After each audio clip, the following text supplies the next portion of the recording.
Hər vaxtın xeyir olsun əziz dost. Yenə bizdəsən, yenə bizə qonaq gəlmisən. Xoş gəlmisən. Bugünkü bizim mövzumuz sənin profilin niyə bu gündə olmağı ilə bağlıdır. Bəlkə də deyərsən ki, ay Mahal, nə bilirsən niyə bu gündədir? Nə bilirsən mənim arxa fonda çəkdiyim əzabları, əziyyətləri? İnan ki, çox yaxşı bilirəm. Yəni 8600 tələbə, 8600 tələbə və bunların həqiqətən sözün əsl mənasında hansı zülmlərdən, hansı əziyyətlərdən keçdiyini çox belə gözümün qabağında hamısı sadalanır. Ona görə sənin də zəhmət çəkdiyini bilirəm. Amma zəhmətinin də bəhrəsini yeməlisən də, düz deyil. Yəni sən o profildən pul qazanmaq istəyirsənsə, mütləq formada sənin profilin belə bir vəziyyətdə olmalıdır. Belə vəziyyətdə olsa, yəni sən o profildən heç nə qazana bilməyəcəksən. Okay? Ona görə bu vəziyyətdən bu vəziyyətə keçmək üçün sənə bəzi teolar deyəcəm. O teolar nələrdir? Adın, ad familiyan olmalıdır.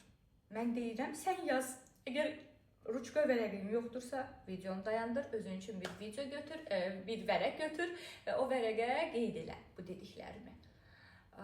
Adın və familiyan olmalıdır. İnsanlar səni tanımalıdırlar. Okay? Və zaten bir müddət sonra sən bu işdə inkişaf eləyəndə sənə mavi verified button deyilir və yaxud da blue tick deyilir, mavi tick deyilir, necə adlandırırsansa. Yəni sənə meta verify button lazım olacaq. Əsl adı budur. O buttonları almağın üçün də sənin zaten ad familiyan orada, onlar tələb eləyəcəklər. Ad familiya hissəsini bildik. Hansı kateqoriyadansan, hansı kateqoriyada fəaliyyət göstərirsənsə onu bildir. Çünki bəzən sən education yazarsan ora, təhsil yazarsan, amma ATL sektorundasan. Və yaxud da blogersən. Yəni onu ora qeyd eləməyin heç tamamilə səni başqa bir istiqamətə, profilinə apara bilər. Başqa istiqamət dediyimdə sənin istəmədiyin bir istiqamətə yönəldə bilər. Daha sonra məhsulların ilə bağlı kiçik bir məlumat ver. Nə satırsan, hansı xidmət göstərirsən, sənin səhifənə daxil olan insan birinci sənin biyona, şəklinə baxır, daha sonra swipe eləyir aşağılara və o hissədə görür ki, artıq misal üçün Mahal müəllimədir, mentordur, təlimçidir və s. və axır adını nə qoyursa qoyur. Ona görə bu hissələrə diqqət yetir. Əgər bütün bu dediklərimi eləmisənsə, Blue Verify alsan, Meta Blue Verify button alsan, yaxşı olar. Çünki o səni ən azından SEO tərəfdən qarşıya aparır, insanların qarşısına çıxardır. Daha sonra oradakı qiymət təkliflərindən asılı olaraq sən Meta'nın hansı buttonunu almısan. Çünki orada price'lar, qiymətlər tamam fərqlənir. Və o qiymətlərdə, misal üçün, orta hissəli bir məbləğdə almısansa, ayda 2 dəfə hansısa bir elə videona, bir link qoyub başqa bir sayta yönəldə bilirsən. Bu çox vacibdir. Bunu biz storylərdə eləyə bilirik, amma postlarda eləyə bilmirik. Bunu ancaq mavi tik olan insanlar səhifələr eləyə biləcəklər. Və səhifəndə də məhsullarını paylaş. Sən nə satırsan onu paylaş. Ola bilər ki, özünü, öz xidmətini sata bilərsən, bloger ola bilərsən. Okay? O zaman bax gör hansı istiqamətdə sənə insanlara dəyər qata biləcək bir bloger olmalısan, Mahal olmalısan, fərqi yoxdur, müəllimə olmalısan. Bir şey də nəzərinizə çatdırım ki, bütün məlumatları pulsuz bölüşməyin. Bu məlumatların pulsuz bölüşülməsi sabahsı gün sizin belə deyək, sabahsı gün sizin üzərinə məbləğ qoyub da satış təklif elədiyiniz bir məhsulunuz olanda artıq insanlar onu almama ehtimalı olur və yaxud da aşağı faiz olur ki, onu alacaq. Və belə olduğu halda da insanları pulsuz Mahal kimi, pulsuz Həsən belə deyək də, bütün bilgilərini ödənişsiz satan bir insan kimi qələmə vermə. Bax, bunu məndən bir dost dostum kimi bu məsləhəti mən sənə verim, qəbul elə, xahiş edirəm. Çünki ən azından indi bəlkə də bu sənə qəribə gələcək, bəlkə də səni qıcıqlandıracaq, bəli, amma sən sabahsı gün hər hansısa bir məhsulunu satanda və bu çətinlikləri yaşayanda o zaman deyəcəksən ki, hə, o vaxt Mahal belə bir şey demişdi, mən Mahala qıcıqlanmışdım, amma yəni adam haqlı idi deyəcəksən. Daha sonra mən sənə nə təklif eləyərəm? Öz stilin olsun, öz dəsti xəttin olsun. Başqalarının elədiyini kopya eləmə, heç bir halda eləmə. Çünki avtomatik olaraq biləcəklər və mənim də başıma gəlib bu hadisə. Bir neçə dəfə gəlib hətta. Mənə göndərilmiş bir profillər olur ki, bunlar sizin tələbənizdir. Demişəm, bəli. Okay, hardan bilmişsiniz? Eyni dəsti xətti ilə gedirlər, hərəkətlərinizə qədər. Yaxşıdırmı? Mən onları çox sevirəm, istəyirlər eləyirlər, amma kənardan yaxşı görünməyə bilir. Okay? Bəlkə sizin də daha çox pul qazanmağınızın qarşısını kəsə biləcək bu kopya eləmə məsələniz. Demirəm eləyirsiniz. Ağlınızdan hardansa keçə bilər.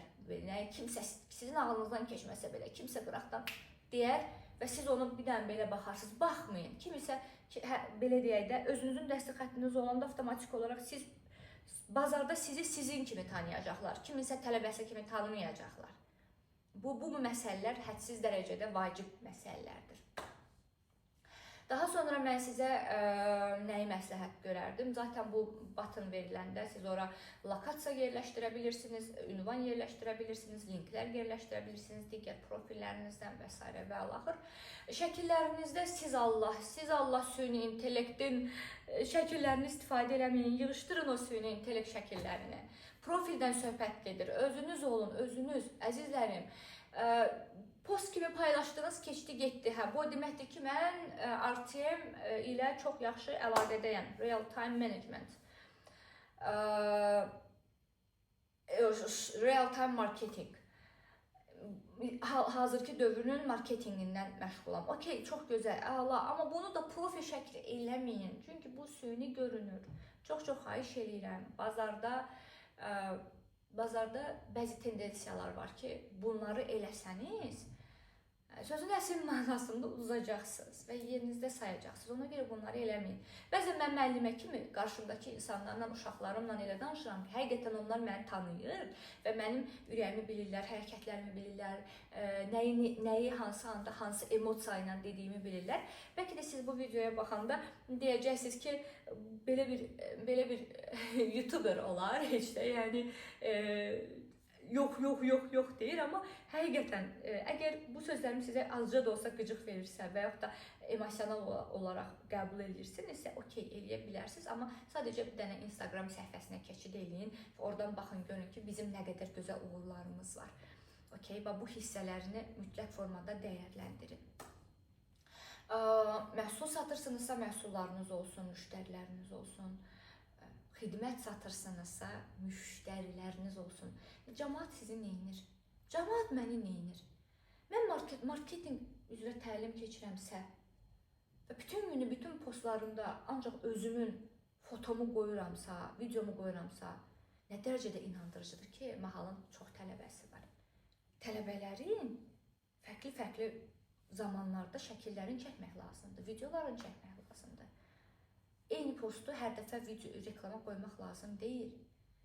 Yəni, bu artıq o deməkdir ki, yerində sadalayırsan sən. Bəli, bəzən çatdırmaya bilərsən. Necə ki, mən çatdırmıram bu qədər işin arasında. Bu arada baxmamısınızsa, mənim birinci videoma, hətta baxın, bu hissəyə link yerləşdirəcək Nərgiz. Bu hissəyə mənim birinci videomda Mahal kimdir videosunda oradakı işlərimin hamısını görəcəksiniz. Necə ki, mən bu işləri çatdıra bilmirəm və evimin bir güşəsində səni qonaq eləyirəm. Bu silsiləvi videoları çəkməyə çalışıram. O başqa məsələ. Amma reklamlarda, reklam qoyub da müştəri cəlb eləmək istəyəndə çalışın ki, heç olmaya ayda bir dəfə o videonu, o postu, o şəkli, o məhsulu, o xidməti dəyişin. Çünki dəyişməsəniz yerinizdə sadalayacaqsınız. Belə, bu videonun da sonuna gəldik. Səndən xahişim interaction olsun. komment yaz, öz fikirlərini yaz, mənə xoş şeylər yazma. Tənqidin varsa yaz, fikrin varsa yaz, özünün fikrin varsa əlavə elə, sualın varsa yaz. Dostunla paylaş, komment yaz, share elə, like elə ən əsası. Çünki mənim səninlə bölüşmək istədiyim hədsiz dərəcədə çoxlu mövzularım var. Və bunun da davamlı olması üçün nə lazımdır? Mənə də azca da olsa bir motivasiya lazımdır. Gələn videoda görüşərik.